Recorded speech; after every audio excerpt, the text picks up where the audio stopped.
వసుదేవసుతం దేవం కంసచాణూరమర్దనం దేవకీ పరమానందం కృష్ణం వందే జగద్గురుం. ఉద్ధవగీతలోకి తిరిగి ప్రవేశం. నిన్నటి రోజున మనం చూసినప్పుడు కృష్ణ పరమాత్మ గుణదోష రహస్యాలని చెబుతూ అందులో ఈ వేదముల యొక్క మహత్తత్వం ఏదైతే ఉందో దాన్ని సామాన్యులు ఎవరు తెలుసుకోలేకపోతున్నారని, తర్వాత ఒకవేళ తెలుసుకున్నా కూడా స్వార్థ బుద్ధితోనూ తర్వాత విషయభోగ లాలసులైపోయి వాటి పట్ల ఆకర్షితులై వాటి యొక్క సంపాదన కోసం పరుగులు తీస్తున్నారు తప్ప అసలు వేదంలో ఉన్నటువంటి రహస్యం ఏమిటి, బ్రహ్మము ఏకత్వమైనటువంటి బ్రహ్మమే అన్నిటికీ మూల కారణమైనటువంటి విషయాన్ని తెలుసుకోకుండా కర్మకాండలో ఇరుక్కుపోయి కేవలం యజ్ఞయాగాదులు చేసి స్వర్గలోక భోగాలను అనుభవిద్దామనేటువంటి ఒక సంకుచితమైనటువంటి ఆలోచనలతో వీళ్ళు ముందుకు కొనసాగుతున్నారు. ఇది హర్షణీయమైనటువంటి విషయం కాదు అని ఆయన ఉద్ఘాటించడం చేసి, తరువాత నిజంగా వేదం తెలిసిన వాళ్ళు వేదవేత్తలు ఎవరూ కూడా ఈ శృతుల యొక్క తాత్పర్యం నిజమైన అర్థం ఏంటనేది చెప్పలేదు. ఎందుకంటే దాన్ని చెప్పితే అర్థం చేసుకునే స్థాయి కూడా మామూలు మానవుల్లో లేదు. అందువలన వాళ్ళకి చెప్పబడలేదు, అది రహస్యంగానే ఉంచేశారు. సో ఆ విషయంగానే మనం నిన్న మాట్లాడుకోవడం జరిగింది.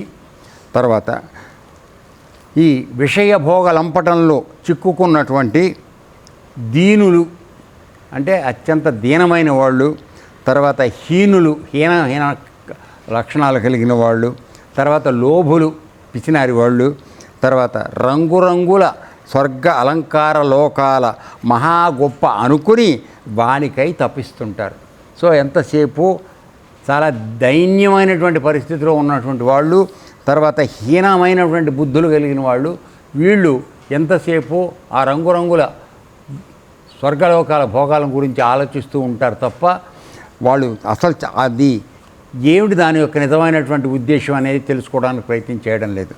రెండోది, అగ్ని ద్వారా లభించే యజ్ఞయాగాది కర్మలకు సంతోషిస్తూ ఉంటారు.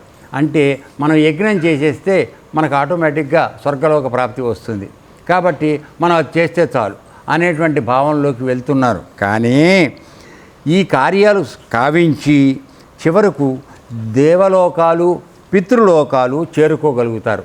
ఓకే, అందరం మనం చక్కగా యజ్ఞయాగాదులు చేస్తున్నాం.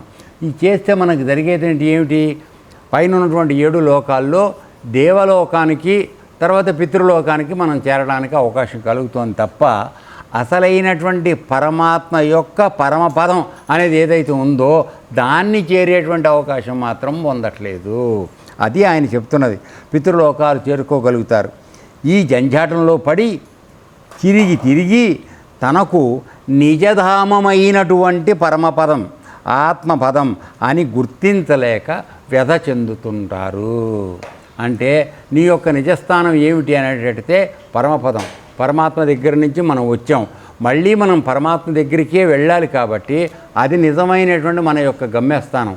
ఆ గమ్యస్థానానికి వెళ్లకుండా మధ్యలో మజిలీ ఒక స్వర్గలోకంలోనో పితృలోకంలోనో వేసుకుని అక్కడ చేసుకున్న పుణ్యపాపాలు అయిపోగానే మళ్ళీ కిందకు మానవ జన్మకు వస్తున్నాను తప్ప అసలు జన్మకి రాకుండా పరమాత్మ దగ్గర ఉన్నటువంటి పరమపదాన్ని చేరుకునేటువంటి విషయం మనం తెలియకుండా వ్యధ చెందుతున్నాము. నిజానికి మానవ జన్మ యొక్క సాఫల్యత ఏమిటంటే తాను ఎక్కడి నుంచి వచ్చాడో అక్కడికి తిరిగి వెళ్ళిపోవడం, అది అతని యొక్క జీవిత సాఫల్యం. అది మానవుడు ప్రయత్నం చేయాల్సింది. అది మానేసి కేవలం యజ్ఞయాగాదులు చేసుకుని లేదు స్వర్గలోకానికి వెళ్ళి కొంత టెంపరీగా మనం బతుకుదామనేటువంటి దురదృష్టకరమైనటువంటి సంకుచితమైన భావాలతో మానవులు తప్పుదోవలో వెడుతున్నారు అని చెప్పి ఆయన చెప్పారు. ఉద్ధవ, కర్మిష్ఠుల వద్ద సాధనాబలం ఉంది. అంటే కర్మ మార్గాన్ని అనుసరించే వాళ్ళు ఖచ్చితంగా వాళ్ళు కర్మ చేసేటప్పుడు ఒక సాధనతో చేస్తారు. అంటే దాని యొక్క బలం వాళ్ళ దగ్గర ఉంటుంది, సాధనా బలం. కానీ ఆ బలాన్ని కర్మలు చేయడానికి లేక తత్పరంగా ఇంద్రియ తృప్తికి దాన్ని వినియోగిస్తున్నారు. అంటే ఏమిటి? నీకు బలం ఉంది. ఉన్న బలాన్ని దేనికి వాడుతున్నావయ్యా అంటే ప్రపంచంలో ఉన్నటువంటి కర్మలు చేసి, అంటే కామ్య కర్మలు, మనకు కోరికలు తీరడానికి కావాల్సిన కర్మలు చేయడానికి ఉపయోగిస్తున్నాం. ఆ శక్తి ఏదైతే ఉన్నదో పరమాత్మ ఇచ్చినటువంటి శక్తి. లేదు అంటే మనం ఏం చేస్తున్నాం? ఇంద్రియ తృప్తి. ఇంద్రియాలు అంటే చెప్పుకున్నాం కదా, 5 జ్ఞానేంద్రియాలు, మనస్సు, వీటి ద్వారా కలిగినటువంటి ప్రలోభాలకి లోనై ఆ కోరికలు తీర్చుకోవడానికి ప్రయత్నం చేస్తున్నాం తప్ప మనకున్నటువంటి సాధనా బలం, అంటే నీలో పట్టుదల పడితే బ్రహ్మాండమైనటువంటి పని చేయగల శక్తి నీ దగ్గర ఉంది. కానీ అది ఏనాడు నువ్వు అసలైనటువంటి విషయం తెలుసుకోవడానికి ప్రయత్నం చేయటంలో ఆ బలాన్ని కేవలం సంతృప్తి, టెంపరీగా వచ్చేటువంటి కృత్రిమమైనటువంటి అశాశ్వతమైనటువంటి ఫలితాల కోసం మనం వాడుకుని ఆ శక్తిని మనం దుర్వినియోగం చేసుకుంటున్నామని చెప్తున్నాడు. నీకు ఆ బలం ఎందుకు ఇచ్చాడు పరమాత్మ? తన్ను చేరడానికి ఇచ్చాడు. దానికి కొద్దిపాటి పట్టుదల, సాధన ఇవి అవసరం. మన దగ్గర ఉన్నది సాధన, కానీ ఆ సాధన దేనికి వాడుతున్నాం? ఏదైనా మా బంగ్లా కొనుక్కోవడానికో లేకపోతే ₹1 కోటి సంపాదించుకోవడం, దానికి వాడుతున్నాం మనకున్న అన్ని తెలివితేటలను తప్ప పరమాత్మ దగ్గరికి చేరదామనే దానికి మన తెలివితేటలను మనం వాడడం లేదు. ఈ విధంగా పరమాత్మ మనకిచ్చినటువంటి సాధన శక్తిని ఏదైతే ఉందో అది దుర్వినియోగపరచబడుతోంది. అసలైనటువంటి మార్గానికి మనం వెళ్ళలేకపోతున్నామని చెప్తున్నాడు. వారికి కళ్ళు బైర్లు గమ్మి బ్రహ్మచెందిపోతున్నారు. అంటే కళ్ళు బైర్లు గమ్ముతున్నాయి అంటే ఏమిటి? వాడు నిజంగా ఏం చూస్తున్నాడో తెలియట్లా, ఏం చూడాలో తెలియటల్లా. అర్థమేనా? సో కళ్ళద్దాలు పెట్టుకుని రంగుగా చూసేసి అది నిజమని అనుకుంటున్నాడు. మామూలు కళ్ళజోడు రంగు గ్లాసులు లేకుండా, మామూలు గ్లాసులు రంగు గ్లాసులు లేకుండా పెట్టుకున్నాం అనుకో, ఉన్నట్టు కనపడుతుంది నీకు. అదే ఆకుపచ్చదో లేకపోతే నల్లదో పెట్టుకున్నాం అనుకో, అన్నీ ఎట్ట కనపడతాయి? ఆకుపచ్చగానే కనపడతాయి, లేదా నల్లగానే కనపడతాయి.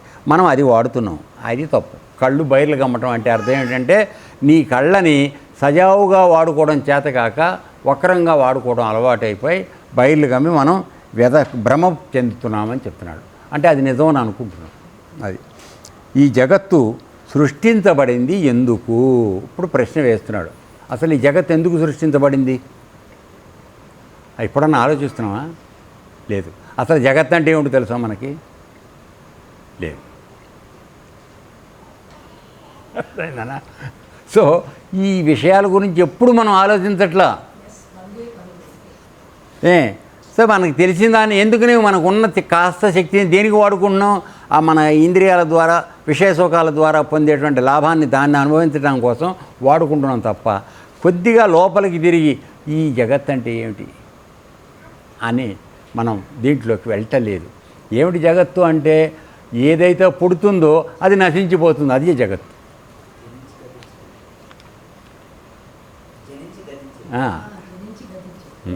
సో ఈ కనపడేది, ఇది నశించిపోయేది అనేటువంటి విషయం, పరిజ్ఞానం మన దగ్గర ఉండడం లేదు.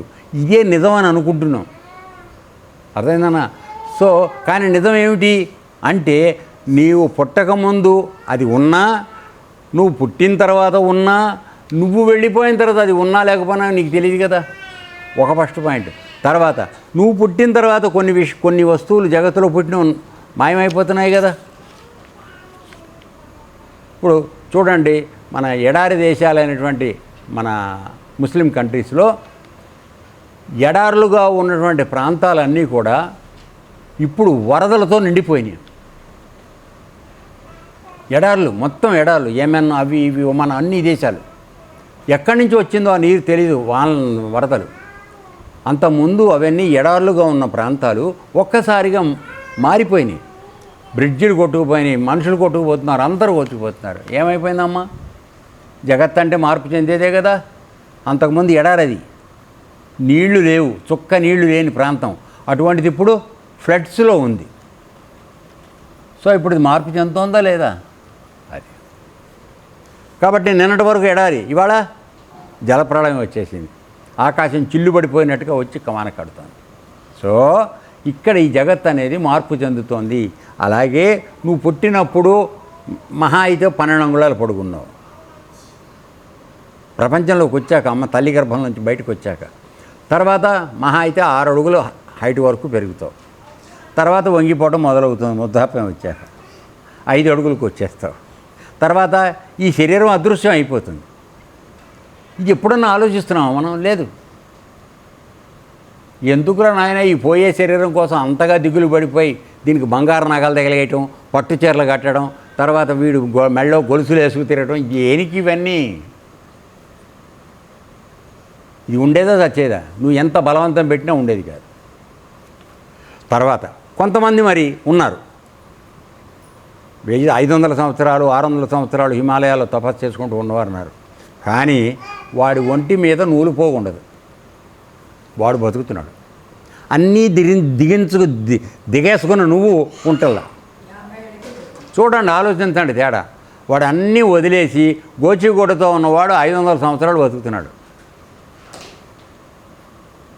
అన్నీ బ్రహ్మాండంగా వేసుకుని చేసింది నువ్వు 60 ఏళ్ళు కూడా బతకట్లే. ఏమంటే తేడా అర్థమవుతుందా? కాబట్టి బరువును ఎక్కువ వేసుకుంటే తొందరగా పోతావు, బరువు తగ్గించుకుంటే ఎక్కువ కాలం ఉంటావు. అందుకని భగవంతుడు ఏం చెప్తున్నాడు? బరువు పెంచుకోకురా అయ్యా, లెస్ లగేజ్ మోర్ కంఫర్ట్. నిన్ను ఏమీ లేకుండా ప్రపంచంలోకి తీసుకొచ్చాను, ఒంటి మీద నూలు పోగు లేకుండా తీసుకొచ్చాను మొండిమాలతో. నిన్ను తీసుకెళ్ళేటప్పుడు మొండిమాలతోనే పంపిస్తున్నారు. మధ్యలో వచ్చిన ఈ అతుకులన్నీ ఎందుకురా? దీన్ని నమ్ముకుని చేస్తావు. ఈ జగత్తు పుట్టేది నాశనం అయిపోయేది. ఈ జ్ఞానం మనకెందుకు లోపించిపోతోంది అనేది ఆలోచించట్లేదని బాధపడుతున్నాడు కృష్ణ పరమాత్మ. ఓకే. తర్వాత ఈ జగస్సు సృష్టించబడింది ఎందుకు?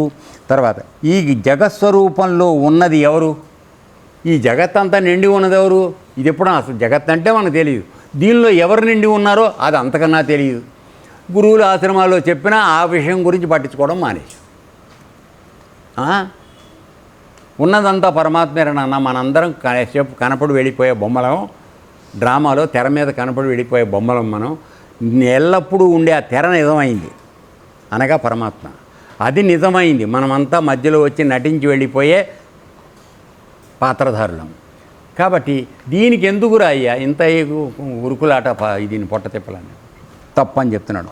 సో ఈ జగత్స్వరూపంలో ఉన్నది ఎవరు చెప్తున్నాడు వినండి.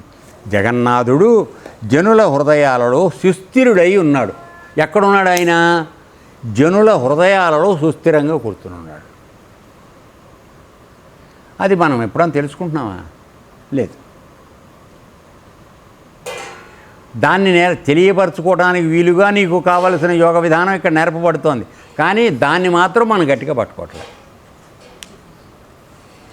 ఇక్కడ మనం కొద్దిగా పక్కకు పెడుతున్నాం అది. సో జగన్నాథుడు జనుల హృదయాలలో సుస్థిరుడై ఉన్నాడు. కృష్ణ పరమాత్మ సన్నిధి చేరడమే ఆత్మ యొక్క లక్ష్యం. అది కాబట్టి అందరూ తెలుసుకోవాల్సింది ఏంటంటే ఆ పరమాత్మని చేరడం మన యొక్క లక్ష్యం, ఆత్మ లక్ష్యం. అది నీలో ఆత్మ ఉంది. ఆ ఆత్మ యొక్క లక్ష్యం ఏంటి? పరమాత్మలో కలిసిపోవడం ఆత్మ యొక్క లక్ష్యం. నీకు టార్గెట్ ఏమిటి? టార్గెట్ అది. నీలో ఉన్న జీవాత్మ పరమాత్మ స్వరూపాన్ని పొందడమే నువ్వు చేయవలసినటువంటి లక్ష్యం. అదే మానవ జన్మ యొక్క సాఫల్యత. దాన్ని పొందాలి అనే విషయం తెలుసుకోలేక డాంబికులై, అంటే రకరకాల వేషాలు అవన్నీ చేసుకుంటూ పండిత భ్రువులై మెలుగుతున్నారు. పండితుల్లాగా చెప్పుకుంటూ బతుకుతున్నారు అంతే, డాంబికంతో. అంటే ఏమిటి? ఇంతంతలా రుద్రాక్షలు, పెద్ద పెద్ద పట్టుబట్టలు, పట్టెనామాలు ఇవన్నీ వేసుకుని నాకు అది వచ్చు ఇది వచ్చు అని మాట్లాడటం, ప్రజల్ని 4 చోట్ల చదువుకొచ్చి అవి ముక్కు అప్పచెప్పడం, ఇవి చేసి ప్రజల్ని మబ్బోసి మాయ చేస్తున్నారు. నిజమైన ఆత్మజ్ఞానం తెలిసిన వాడు ఆ విధమైనటువంటి పటాటోపానికి వెళ్ళడు. వాడు ఎంత సింపుల్గా ఉండాలో అంత సింపుల్గా ఉండడానికి ప్రయత్నం చేస్తాడు. కేవలం వస్త్రధారణ అనేది శరీర ఆచ్ఛాదన కోసం, అర్థమైందా? ఇంకా వేరే కాదు. తర్వాత ఇక వస్తున్నాడు అసలు విషయానికి. ఉద్ధవా, ఈ యజ్ఞయాగాలు చేసేవారు జితేంద్రియులు కానిచో ఫలం ఏమిటి? జితేంద్రియుడు అంటే ఏమిటి అనుకున్నాం మనం? ఎవరైతే తన ఇంద్రియాలని జయించాడో వాడిని జితేంద్రియుడు అంటారు. ఈ జితేంద్ర పేరు ఆంజనేయ స్వామికి ఉన్నది. ఆయన అన్ని ఇంద్రియాలని కట్టిపారేశాడు, ఆయన అధీనంలోనే ఉన్నాయి పూర్తిగా. అందుకని ఆయనకి జితేంద్రియుడు అని పేరు. భగవంతుడు చాలామంది అవతారాలకి జితేంద్రియుడు అని పేరు ఉంటుంది. నువ్వు కూడా యోగ మార్గంలోకి వెడితే జితేంద్రియుడు అయ్యే అవకాశం ఉంది. మనం ఎప్పుడూ ఆ ప్రయత్నం చెయ్యం. ఎందుకంటే తెల్లాలేస్తే మళ్ళీ మనం మిర్చి బజ్జీ తిందామా లేకపోతే చికెన్ తిందామా అనే కోరిక దాని దుంపాదేగా మన ప్రాణం తీస్తూ ఉంటుంది. కాబట్టి జితేంద్రియం ఎట్టా వస్తుంది మనకి? రాదు. అర్థమైందా? తర్వాత జితేంద్రుడు కాకపోతే ఫలితం లేదని చెప్తున్నాడు ఆయన. కాబట్టి నీ ఒంట్లో ఉన్నటువంటి ఇంద్రియాల పట్ల నీకు ఆధిపత్యం లేకపోతే నువ్వు పరమాత్మని ఏం తెలుసుకుంటావు? బయట ఉన్నదాన్ని ఏమి కంట్రోల్ చేస్తావు? అందుకని సామెత ఏం చెప్పారంటే ఇల్లు చక్కబెట్టుకుని తర్వాత వాటితో చూడమన్నారు. ఇంట గెలిచి రచ్చ గెలవమన్నారు. సో ఇంట గెలవడం అంటే అర్థం దీన్ని గెలువు. ఇల్లు ఇది నీ ఇల్లు అది కాదు. సో ఆ ఇంటిని గెలిచి తర్వాత రచ్చగెలు అంటే పరమాత్మ బయట ఉన్నాడు. బయట అనుకుంటున్నాం అంతటా ఉన్నాడు, మనకి బయట ఉన్నట్టుగా కనపడుతున్నాడు. కాబట్టి దాన్ని ముందు ఇంట్లో గెలిచి తర్వాత రచ్చగలమని చెప్పారు. సో కాబట్టి మొట్టమొదట మనం పరమాత్మను తెలుసుకోవాలనుకుంటే బోరు కొడుతోంది నీకు అక్క, నాకు అర్థమైపోతుంది, నీ దృష్టి ఎక్కడికో పోతోంది, ఏవో ఆలోచనలు వస్తున్నాయి. వెరీ గుడ్, పోలే. సో జితేంద్రియులం కాందే పరమాత్మ మనకి దొరకడు. అది దానివల్ల ఫలితం ఏమిటని అడుగుతున్నాడు. అని ఇప్పుడు అసలు విషయానికి వస్తున్నాడు రా. మనందరం చేసే పనులు ఏవైతే ఉన్నాయో, పశుహింస చెయ్యడం, ఇది కృష్ణ పరమాత్మ మాటలు నావి కావు అక్క, గురువుగారు అన్నారని అనకు. అర్థమైందా? పశుహింస చెయ్యడం, మాంసం భక్షించడం, రాగవశంలో పడి చిందులు వేస్తుంటే ఎట్లా మందు కొట్టి డీజే పెట్టుకుని ఎగరటం, మాంసం తినడం, జంతువుని చంపడం, మాంసం తినడం, తాగి ఎగరడం, ఇవి చేస్తుంటే ఎట్లా అని ఆయన అడుగుతున్నాడు, నేను కాదు. అర్థమైందా? మనం ఏం చేస్తాం ఆయన తెలీదా? మనం పుట్టించినవాడు. అది. తర్వాత యజ్ఞానికి త్యాగం అత్యంత ముఖ్యము. అంటే ఒక యజ్ఞం నువ్వు చేస్తున్నావు అంటే అది త్యాగబుద్ధితో చెయ్యాలి. అంటే పరమాత్మకి సమర్పిస్తున్నానని చేయాలి. ఇది చేస్తే నేను స్వర్గానికి వెడతాను, ఆ యజ్ఞం చేస్తే రంభ దగ్గరికి వెళ్ళేస్తాను, ఇవి అనుకుని చెయ్యొద్దు. అర్థమైందా? యజ్ఞం త్యాగం కోసం. అంటే ఏమిటి? దీని వలన 10 మందికి ఏదైనా మంచి జరుగుగాక, పరప్రాణులకు హితం జరుగుగాక, లేదా పరమాత్మకి తృప్తి కలుగుగాక, పరమాత్ముడి కోసం ఇది చేస్తున్నాను అంటే అనేది ఒక త్యాగ బుద్ధి. అంటే ఎవరికైనా నీ పక్కవాడికి మేలు కలగాలనే ఉద్దేశంతో నువ్వు చేసే పని ఏదైతే ఉందో దాన్ని యజ్ఞం అంటారు. నా కొరకు అని చేసుకున్నావు. ఇప్పుడు మనం కూడా రోజు పొయ్యి పెట్టి వండుకుంటున్నాం కదా. అయితే మనం చాలా బెటర్, ఎందుకంటే మనతో పాటు పక్క వాళ్ళకు కూడా పెడుతున్నాం. ఇందులో యజ్ఞం ఉంది. కేవలం నీ ఇంట్లో నువ్వు వండుకున్నావు అనుకో, అది యజ్ఞం కాదు. ఎందుకని? దానిలో త్యాగం ఏముంది? నువ్వు, నీ మొగుడు, నీ పిల్లలకి అంతే. ఎవడికి పెట్టావు నువ్వు? ఎవడో పెట్టట్లా. కానీ ఆశ్రమంలో ఏం జరుగుతుంది? 10 మంది తింటే 100 మందికి మనం బయట భోజనం పెడుతున్నాం. చేస్తున్నావా లేదా? ఇది యజ్ఞం. త్యాగంతో కూడిన పని ఏదైతే ఉందో అది యజ్ఞం అనబడుతోంది. Okay, right. త్యాగము సంయమనం లేని యజ్ఞం. అంటే ఇది ఎందుకు చేస్తున్నామో, దీని ఫలితం ఏమిటో, ఇది ఎలా చెయ్యాలో ఇవన్నీ తెలుసుకుని ఒక సంయమనంతో, అంటే ఒక శాంతమైన మనస్సుతో అన్నింటినీ సమకూర్చుకుంటూ జాగ్రత్తగా చేసేటువంటి శక్తి లేకపోతే ఆ యాగం చేయడం అనేది 100 యజ్ఞాలు చేశామని చెప్పుకోవడం కోసం మాత్రం ఉపయోగపడుతుంది. తెలుసా నీకు? నేను 50 యజ్ఞాలు చేశా అని చెప్పుకోవడానికి ఉపయోగపడుతుంది. ఆ యజ్ఞంలో ఏ ఒక్క యజ్ఞానికైనా నువ్వు ఫలితం వచ్చేది ఉందా? త్యాగబుద్ధితో చేసావా? లెక్కెట్టుకోవడం సరిపోయింది. 49, 50, 51 అని లెక్కెట్టుకుని ఇన్ని యజ్ఞాలు చేశానని చెప్పుకోవడం తప్ప దానిలో నువ్వు ఏమి త్యజిస్తున్నావు, దేన్ని త్యాగం చేస్తున్నావు, అది మాత్రం లేదు. అది లేనప్పుడు చేయడం అనవసరం అంటున్నాడు. చూడండి, అది 100 యజ్ఞాలు చేశామని చెప్పుకోవడానికి అవుతుంది. ఇది స్వాభావిక ప్రవృత్తిని సంకోచపరుస్తుంది. అంటే నీ యొక్క స్వభావం ఇతరులకు ఇచ్చేటట్టుగా ఉండాలి. అటువంటి నీ ప్రవృత్తి ఏదైతే ఉందో అది లేకుండా చిన్నగా చేస్తుంది. సంకుచితత్వం అంటే ముడుచుకుపోవటం. అర్థమైనా? విశాలత్వం అంటే విస్తృతత్వం అంటే విశాలంగా రావడం. అప్పుడు అందరూ బయట వాళ్ళు నీ దాంట్లోకి వస్తారు. నువ్వు, నీ ఇల్లు, మీ ఆయన అనుకున్నావు కాక అది సంకుచితత్వం. దాంతోపాటు పక్క భాస్కర్ పిల్లలకు కూడా 2 పిల్లలకు భోజనం పెడుతున్నాం అనుకో, అప్పుడు విశాలత్వం. అది ఊరికే ఉదాహరణ కోసం చెప్తున్నాను, అర్థమైందా? తర్వాత స్వాభావిక ప్రవృత్తిని సంకోచపరుస్తుంది. ఈ యజ్ఞము సంధ్యావందనాదుల కంటే అపూర్వ విధి కానేరదు. చూడండి ఇక్కడ ఎంత క్లియర్గా చెప్తున్నాడు. అంటే మామూలుగా నిన్ను సంధ్యావందనం చేసుకోమని చెప్తున్నారు 3 పూట్ల రోజు. ఆ సంధ్యావందనం చేయడం అత్యంత ఉత్కృష్టమైంది యజ్ఞాలు చేయడం కన్నా అని చెప్తున్నాడు. ఎందుకని? అక్కడ సంధ్యావందనం చేసేటప్పుడు నువ్వు ఏమీ కోరుకోవటంలా, ఒకటి ఫస్ట్ పాయింట్. రెండోది, ఈ సమస్త సృష్టిని నడుపుతున్నటువంటి అందరి దేవతలకి నమస్కారం చేస్తున్నాడు. అర్థమైందా?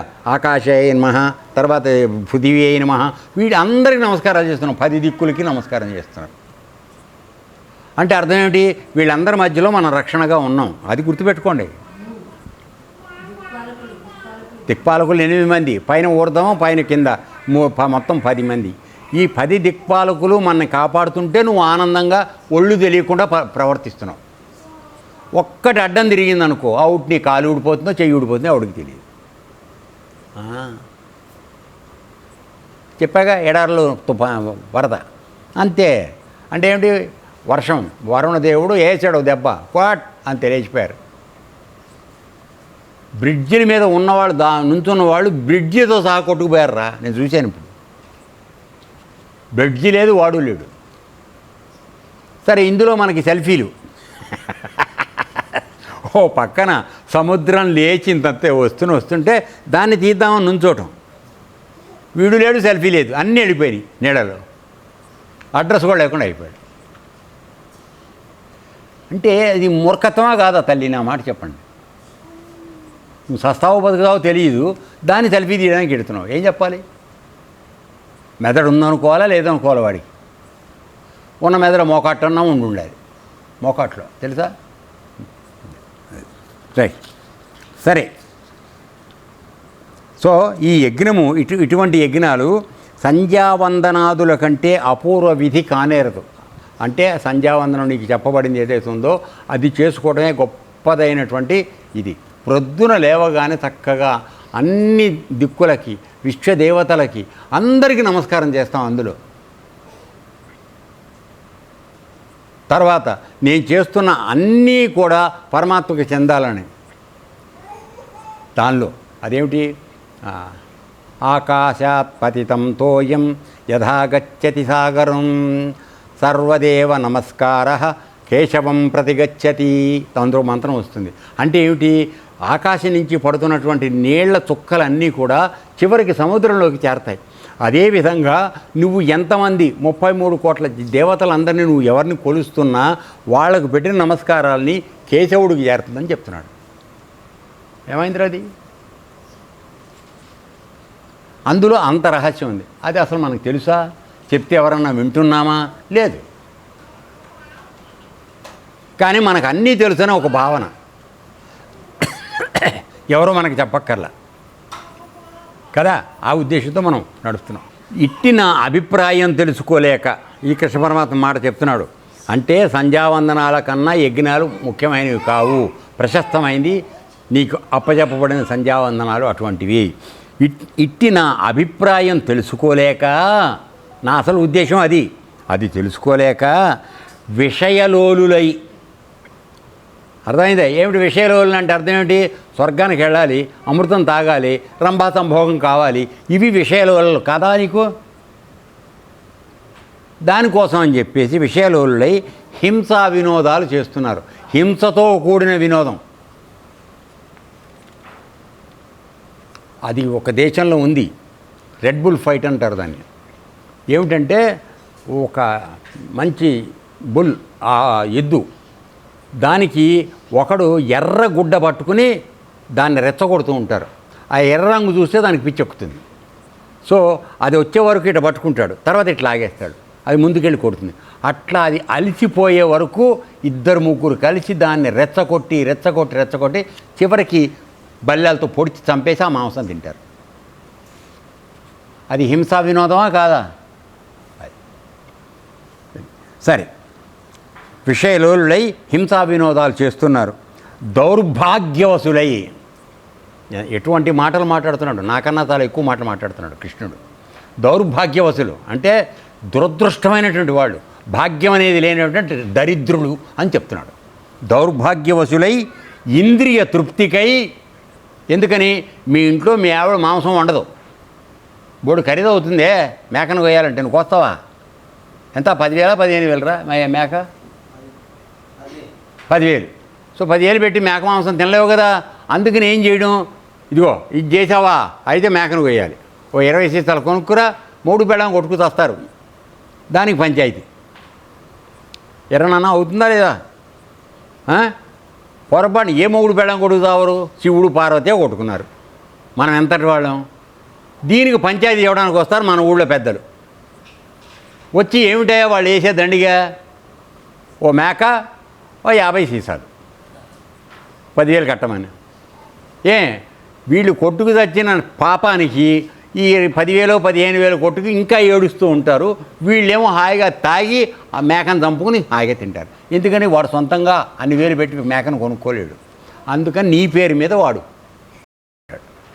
అర్థమైంది నాన్న, ఇది రహస్యం. అది ఏమన్నా అంటే అమ్మవారు అడిగిందని చెప్తారు.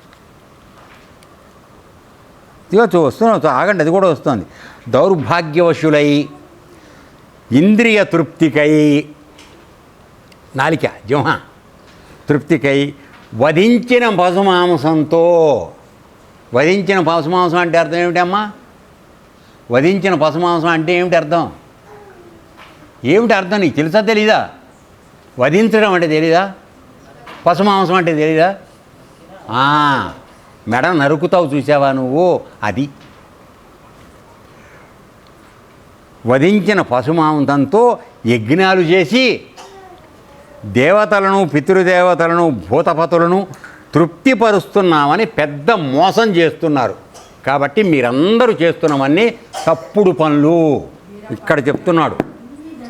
అన్ని తప్పుడు పనులు మీరు చేసేది.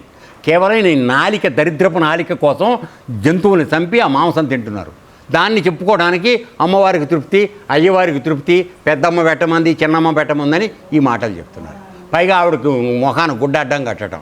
ఆవిడకి మరి అంత శక్తి లేని దానికి గుడ్డ కట్టి కనపడిన దానికి నువ్వు పూజ చేయడం దేనికి అంటే, ఆ విధంగా ఇది మోసం జరుగుతోంది. నా మాట కాదా మా అక్క, నువ్వు కోపంగా చూడకు. ఈ కృష్ణ పరమాత్మ చెప్పిన మాట ఇది, అర్థమైందా? వధించిన పశుమాంసంతో యజ్ఞాలు చేసి దేవతలను పితృదేవతలను భూతపతులను తృప్తిపరుస్తున్నామని పెద్ద మోసం చేస్తున్నారు. ఇదంతా మోసం అని చెప్తున్నాడు కృష్ణుడు.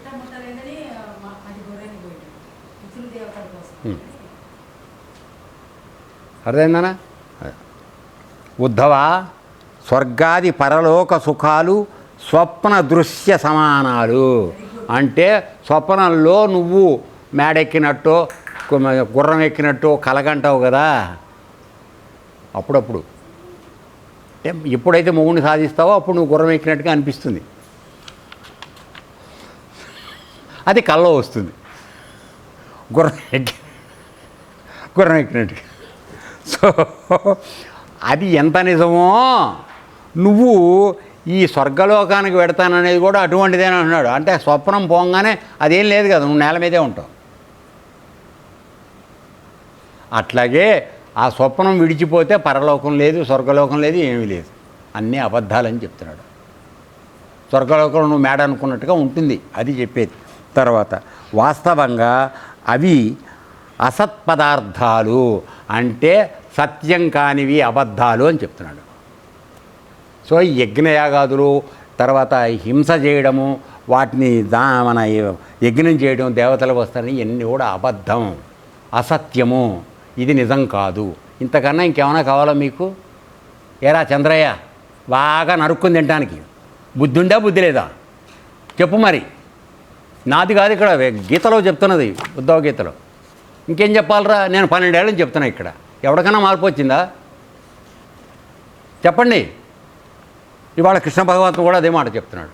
ఆయన చెప్పిందే నేను చెప్తున్నా మీకు. కాకపోతే నా నోటి నుంచి విన్నప్పుడు నీకు కష్టం అనిపిస్తాను. కృష్ణుడు ఇప్పుడు ఉద్ధవ గీతలో చెప్తున్నాడు. అర్థమైందనా? మోసం చేస్తున్నారు అయ్యా మీరంతా, వాటిని చంపి మోసం చేస్తున్నారు, పాపం మూట కట్టుకుంటున్నారు. మళ్ళీ మీరు ఏ జన్మకి వెళ్తారో తెలియదు. ఓకే, తర్వే ఇవి అసత్పదార్థాలు. అవి వినడానికి ఇంపుగా ఉంటాయి. బాగా నేను చేసి 10 మేకలను కోసి నేను ఎందుగా 500 మందికి భోజనం పెట్టాను అని నువ్వు చెప్పడానికి సంతోషంగా ఉంటుంది, వినడానికి సంతోషంగా ఉంటుంది. అంతేగాని ఆ 10 మేకల ప్రాణం తీసిన ఉసురు ఏదైతే ఉందో అది నీకు 100 జన్మలకు సరిపడ పాపం నీకు ఏర్పడుతుంది. అది మాత్రం ఎవరికి తెలుసుకోవట్లేదు. అర్థమైందన్నా? 100 జన్మలు. మానవ జన్మ వస్తే సుమా తీసుకెళ్ళి నిన్ను అక్కడికే పందిలోనో కుక్కలోనో వేసేస్తే నో ప్రాబ్లం. ఓకే, ఇక్కడికి ఆపేద్దాం. కృష్ణుడు కూడా ఇది కోపం వచ్చేసింది, చెప్పలేక. ఏతత్సర్వం శ్రీకృష్ణార్పణమస్తు. లోకా సమస్తా సుఖినో భవంతు. ఓం తత్సత్.